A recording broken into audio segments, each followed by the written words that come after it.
Welcome back to Covered in Pet Hair. I'm your host, Isabel Alvarez-Rada, and today I have the pleasure of having a drink and a chat with a pet parent. He's a cat guy, an entrepreneur, a pilot, and an adventure seeker. He is a road tripper, a foodie, a wine snob, and a world traveler. He's a fitness fanatic and happens to be a cat dad to 5 female cats. Their names are Gracie, Ash, Ember, Grimmy, yep, you got it. Grammy and Squeak. He's originally from New Jersey, but currently lives in Milwaukee, Wisconsin. He is the host of the Animal Innovation Show podcast. He's also the founder of Doobert. And Doobert, he describes as half Match.com, half Uber. And we're going to talk all about that. He is my guest today. His name is Chris Roy. Welcome, Chris. It's so great to have you on the show. Thank you, Isabel. I'm really excited to be here with you. I am so excited to find out more about all the things that you are doing for animal rescue because I'm a huge fan of technology and I think technology always makes things better. But before we talk about that, I need to introduce our drinking game today. So Chris can drink whenever he wants, and I can too. But any of our audience participating in our drinking game today, anytime you hear this word, make sure you take a drink of whatever it is you're enjoying. But please be sure you're over 21 in the US to partake. Never drink and drive, and always drink responsibly. So what are you having today, Chris? I have the good old vodka lemonade, nice and simple. Simple, keep it simple. I love a simple drink. I love 4 ingredients or less, and if it's 50-50, I'm even better with that. But today I'm having a Nigori milk punch. Okay, so it sounds really complicated, like I did like a million things because punch makes it sound like I have like 20 ingredients in here. There are 4 ingredients. It's Nigori sake, which is the unfiltered sake that's kind of cloudy, and it has brandy in it. It has vanilla liqueur and just a few splashes of aromatic bitters. It's delicious. I will share the recipe on my social media. Make sure you follow. And so here it is to you. Thank you for being on the show. I'm so excited to chat with you. All right. So I always introduce, I'm like spilling all over myself. I always introduce this show with a game. And today's first game is called Seeking Safety because we're going to talk about the importance of animal transport in animal rescue. Are you ready to play? I am ready to play. Awesome. Okay, so this is true and false statements. You will tell me if they're true or if they're false. You ready to play? Okay, ready to go. Let's do this. All right. Transport saves lives and provides relief to overcrowded and under-resourced shelters. True or false? True. Very true. Many shelters in the South don't have enough homes for the pets that need their care. Very true. The shelter overcrowding issue is mainly in southern states. Unfortunately, also very true. Treatable and curable diseases like heartworm can be a death sentence for an otherwise adoptable pet in these under-resourced areas. Sadly, very true. Whew, that's so depressing. Pets in overcrowded shelters have a good chance of making it out of the shelter. Unfortunately, false. It's only true if they have transport, right? Yeah, that's why we exist. Exactly right. Shelter pets that are transported on airplanes have to be transported in compliance with the USDA interstate regulations. Very true. And finally, anybody can volunteer to transport homeless pets. Yes, very true. Just go to Doobert. We're happy to help. Awesome. I love that. I have transported before, but not enough. I feel like I have a ton of friends who transport regularly. I've done it a couple times, just kind of on social media. Hey, can somebody drive this? And I didn't have kids and I was, working on my own schedule. So I did it a couple times, but I feel like the fact that you're organizing it is just so wonderful. So I heard an interview that you did where you talked about, somebody just asking to see if a pilot who I believe is a commercial pilot is that right? Commercially rated pilot. So somebody had the audacity and the gumption to ask for a favor of you once upon a time. And that's how Doobert came to be. Isn't that always how these things start, right? It starts out with something really simple. I mean, this was probably 2008. A friend of a friend said, hey, we have these dogs we're trying to get from, I think it was Kentucky up to Milwaukee. Can Chris fly down and pick them up? And I was like, wait, so I get to go flying and play with dogs? Like both of these things? I mean, it's like my two favorite things in the world. So I'm like, sure. I had no idea what I was doing. I had really no clue why it was happening. Right. And flew down there. I mean, that was my first transport. Flew down there, picked up the dogs, brought them back to Milwaukee. And I'll tell you, when I landed and taxied over to the gate, I mean, you would have thought it was a superhero. I mean, there was probably 10 people from the rescue there, and they had their cameras out and they were clapping and cheering. And I was like, wow, like this is a rush. This is great. And that was kind of like my first foray into rescue. And what ended up happening is after that, my name started to get shared, right? People started saying, oh, I know someone that can do this and this. And so for years, I was just handling these random emails from people, literally from all over the country. And I'm like, people, I live in Wisconsin. I cannot fly to California to fly to Oregon. You know, like it doesn't work. And I'm like, there's got to be a place I can just go say, I live here and here's how far I can fly. And then, you know, you can figure it out. But of course, it didn't exist. And that's when I said, well, I'm going to go create this. And that's where the idea of Doobert was born. That is so cool. Okay, so first of all, hats off to the person who had the gumption to ask for that favor, because that Right? is if that hadn't happened, then you wouldn't have Doobert. All of these pet rescues wouldn't have this resource. So hats off to whomever that was. And second, okay, so when pilots are volunteering for these kinds of situations, is it their own plane? Is it a rented plane? How does that work? Yeah, it's often it's both, really. So I was part owner of a plane. It was in a club, so I would use club planes. Others use their own planes. Some people rent planes, and you know the concept is they call it a rescue relay transport. And so there's drivers, there's pilots, right? You're moving an animal from one place to another by handing them off along a chain of volunteers. And sometimes these volunteers could be 25 or 30 of these volunteers strung in a line.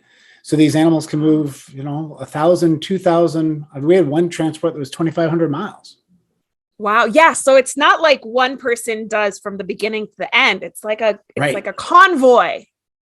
Yeah. The best analogy I give people is, remember in high school, you had the relay race, the baton race, and that's kind of what's happening, except instead of going in a circle, we're going a straight line. And so if you were to go from, say, Florida up to Wisconsin, you kind of break that into segments, and no one person wants to drive 14 hours straight, even though they love animals. So you got to do it one person to the next along that route.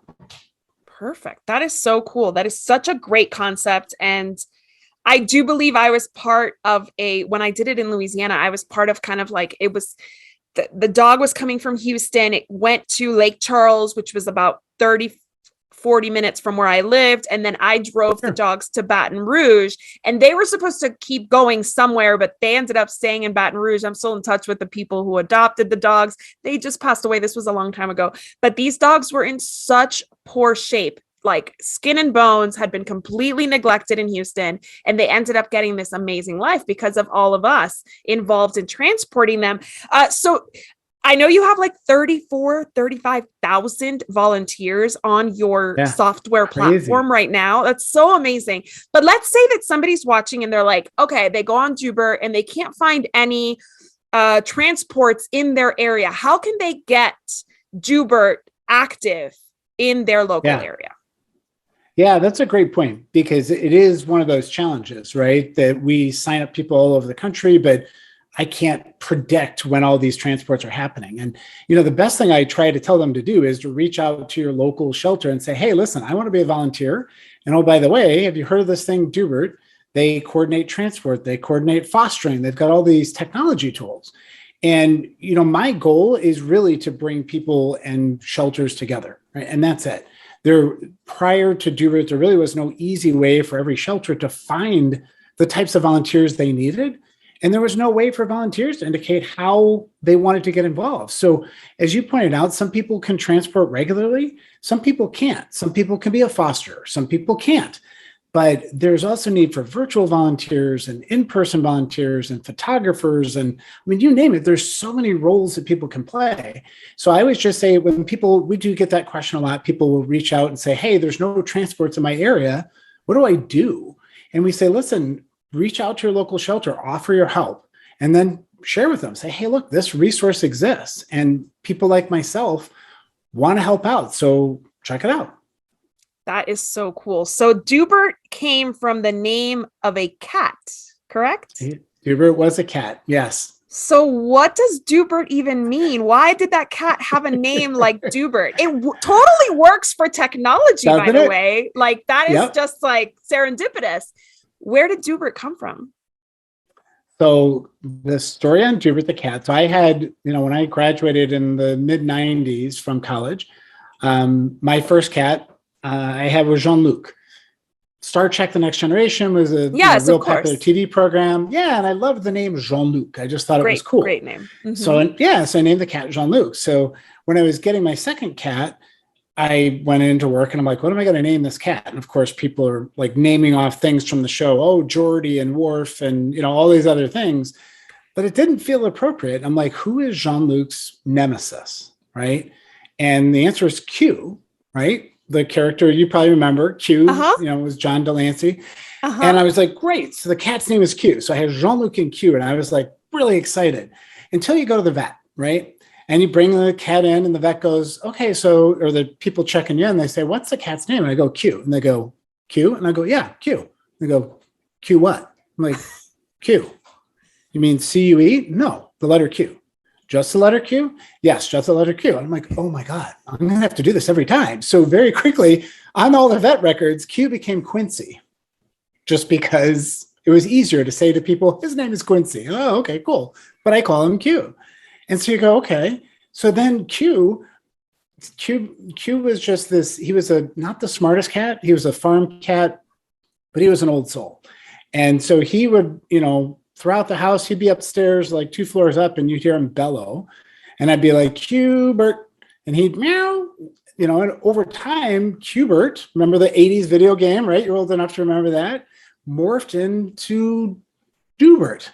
And so it became like this call. I'd be like, Doobert. And he'd hear meow, and he would literally kind of like echolocate to come find me. And the name kind of stuck. And then everybody in the family became Berts, so Mommy Bert and Daddy Bert. And Doobert, yeah, it was just this old soul cat that just loved being with you. And when I was trying to come up with a name for the site, so once I had the idea and was building the software, I'm like, what am I going to, I tried like everybody, right? You go out and you try all these different URLs and nothing was available. It was too long or whatever. And I just saw a picture of Doobert sitting on my desk.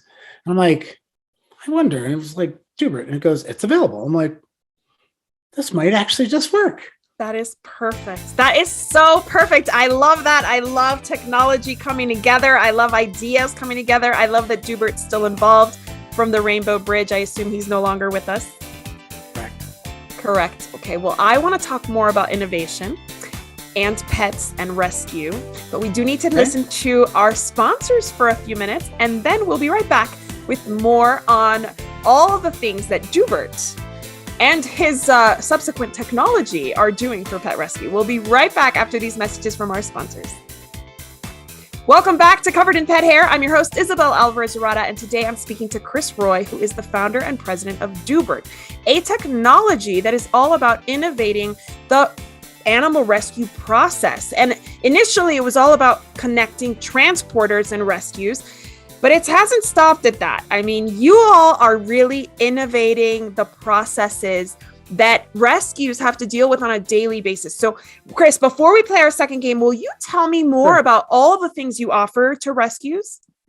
Yeah, it is. It's kind of crazy when I look back on 7 years and we've done so much. And we are still the only platform out there that does support volunteer-based transport, which is amazing. We've got a foster module, which allows two-way text messaging and all sorts of communications vehicle. And we just came out with a case management module, which helps for community case management and things like that. We've got a donation platform on there so that they can make fundraisers. We have ways for the kind of like the Match.com angle is the rescues and shelters have tools that they can search for and find each other and favorite each other and all those other kinds of things. And there's just so much more I want to do and so much more planned, because my belief is technology is vastly needed in this animal welfare world.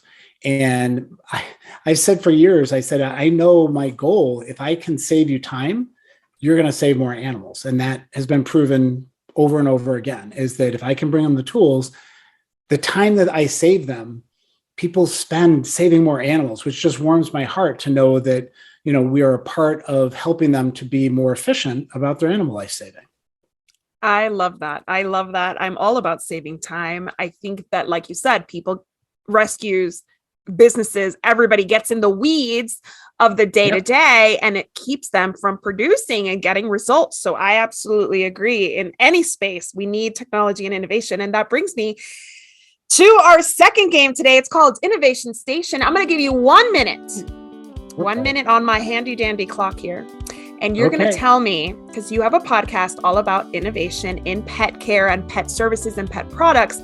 I want you to tell me in 1 minute all of the awesome pet products, services, technologies that you have interviewed in your show that are worthy of a mention, like something that's really making a huge difference. You think you can do it? Oh, I'm going to have to try. All right. And it doesn't even have to be somebody you've interviewed. Maybe it's somebody you want to, or you have your sights set on interviewing. Okay. All right, here we go. Let us start my clock. Go. All right. So I've interviewed all sorts of people that are doing amazing things with pet food. So Maya Zone Blue, Mela Pet Care.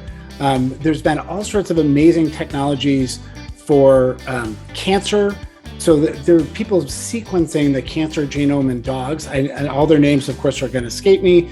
But Vet Guardian's another cool product that I love, love, love. It allows veterinarians to essentially remotely monitor, so that a sensor that doesn't even have to be in the cage with the animal, they can monitor the temperature and all these other kinds of things remotely. I have interviewed so many people. It's all like coming back to me all at the same time. I feel like all this pressure. There's been all sorts of people doing amazing things for like services like doggy daycares, but taking them to another level. There's Spot On Pet does amazing things where they're helping.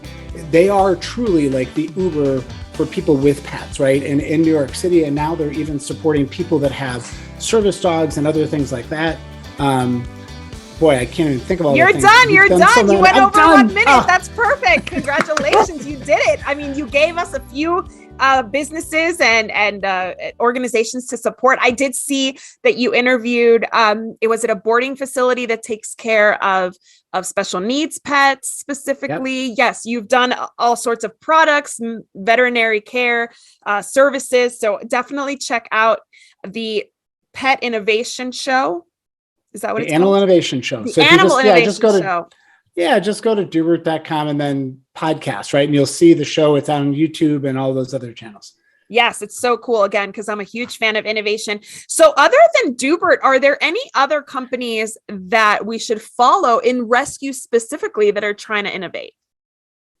Wait, that's a good one. A good friend of mine, Jessica Schlater from Adoptimize, she's developed a technology that, how you take a picture of an animal, but in a shelter, they don't always have the best backgrounds. So they auto superimpose like these beautiful backgrounds and make these animals so much more adoptable. You really got to check it out. It's really cool what they can do just with a photo. There's I'm trying to think of all the other ones. I mean, there's so many people that are trying to get into to help out in this industry. And, I'm happy to do what I can to help. That's awesome. That is so cool. Yeah. Photos are everything. That's what I've heard, is that a bad photo will keep a pet in a shelter way longer than a good photo. I have a friend, Jeannie Taylor, who's in Charleston right now. She was just named Charleston's best pet photographer, but she got her start in basically photographing pets in Northern Virginia, where she and I networked together. She takes great photos of these pets. She was volunteering with all sorts of rescue organizations. And it's so different to see like this quality photo that she takes versus, what I would take on like my cell phone, right? Right. Yeah. Totally different you're situation. Absolutely right. I mean, pictures, videos of animals, that's what really helps to get them, because you can get their personality. I mean, they're sentient beings, right? They have a personality. I mean, 5 cats, right? They are all different. They're not the same cat. But if I showed you pictures of all 5, right, they all kind of look the same. So to have tools to get videos, to get different views of their personality, put backgrounds on them. That's the stuff that volunteers can do. And I mentioned before, remotely, right? Imagine being able to do that. You can help an organization in Tennessee when you live up in New England because you can do these kinds of things remotely with the way technology works today. You mentioned the South being like kind of like a hot zone for underserved pets. Is that something that has always been the case? Is there anything that I live in the South, I live in Texas. Is there anything that we can do here in our area, whether it be, politically voting for things or supporting monetarily? What can we do so that the South can rise up in some ways, Exactly. So that we can help the pets here in this area or in these areas? Yeah. No, I mean, I always harken back to the days of Bob Barker, right? Always remember spay and neuter your pets, right? That's literally the first thing. I mean, that we say in the animal rescue world, this is a problem caused by humans, and we as humans can fix it. And, spay and neuter your pets, that's like literally the most basic thing you can do. The second thing is just consider how you can be a volunteer.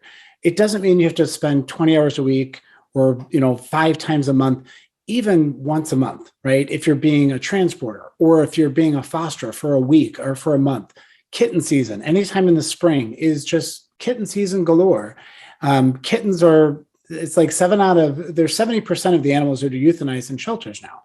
And you think, but cute little kittens, yeah, because they take work, particularly in the first 8 weeks of their life. And it's oh my God, kittens are so much fun. Even though the little neonates, but imagine being able to bottle feed kittens and take care of them. So there's so many ways that people can contribute to this. And, if you have a compassion for animals, that's how we're going to fix this, right? We can't transport our way out of the problem. We have to start at the beginning. We have to start at how do we help the animal? How do we make sure they're spayed and neutered? How do we make sure that we're eliminating the need to euthanize these animals just due to space? So that would be the best way I would say people can get involved. Yes, please keep your pets in your house, especially if they're not spayed and neutered, so they're not going out and procreating left and right. Spay and neuter, vaccinate so all the pets that are here are, safe. We can do TNR, I'm sure, which is something really important in our area too. I see people really active all over social media trying to do TNR. I actually did take care of neonatal kittens in Louisiana, and it was one of those social media things where somebody was like, haven't seen the mama, it's been 4 days, somebody take these cats. And right. I had no idea what I was getting myself into, but that is a big commitment, but it's the most rewarding thing. And they're so cute. These little burritos that you're bottle feeding, they're awesome. Okay. So speaking of supporting organizations and rescues, are there any organizations that you specifically like to promote, like to support?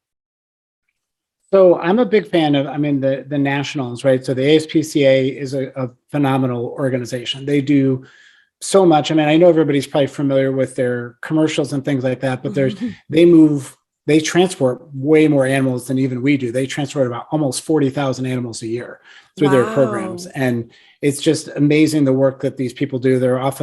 I always say they're often the unsung heroes, right? Because you hear about them, but you don't always see them. So they're a great organization. There's a number of different organizations. So Dallas Pets Alive, down in your area, down in the Texas area, and the Spay and Neuter Network, we've worked very closely with them actually on the development of our case management module.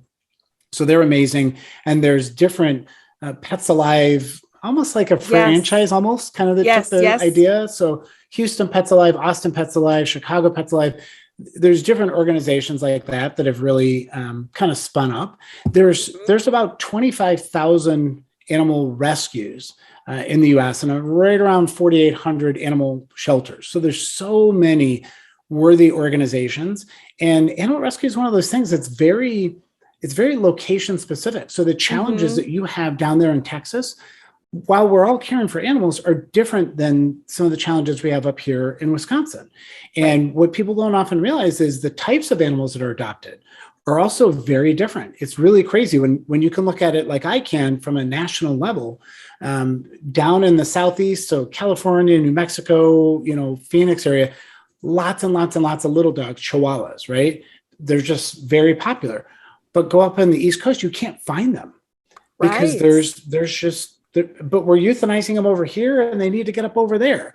So there's so many organizations that are trying to solve this problem, but it's hard. Every community is different. So what I always tell people is look within your community. They can go to Doobert, right? We check every one of our organizations. We recheck them every year. We're the only ones that do that. So if you're looking for a reputable organization, you can go to Doobert. You can find an organization near you.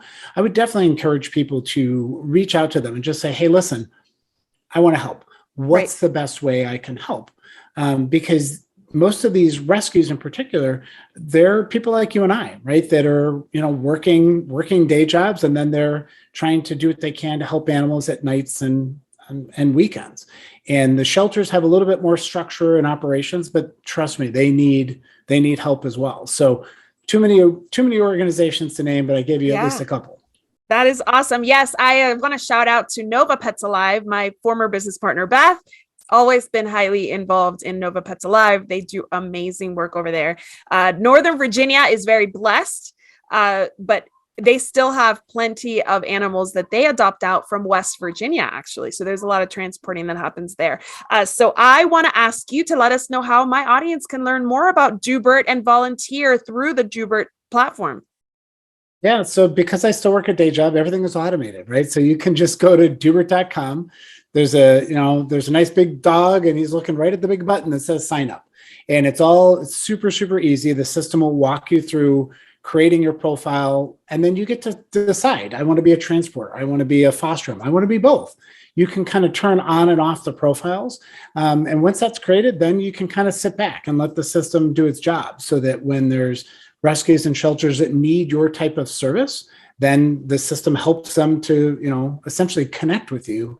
So if there's a transport, you'll automatically get an email or a notification on your phone, and you can go sign up and see where the animals are going from and to.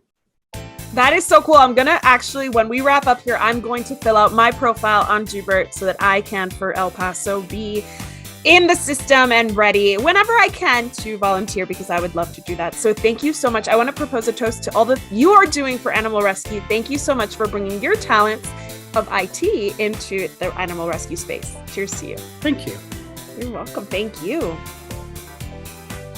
I also want to propose a toast to our executive producer, Mark Winter, for making this show possible. And to our audience, thank you for joining us every week to talk about pets. Cheers. Yes, cheers. To learn more about Covered in Pet Hair, please visit coveredinpethair.com or petliferadio.com. Thank you for watching, and I'll see you next time.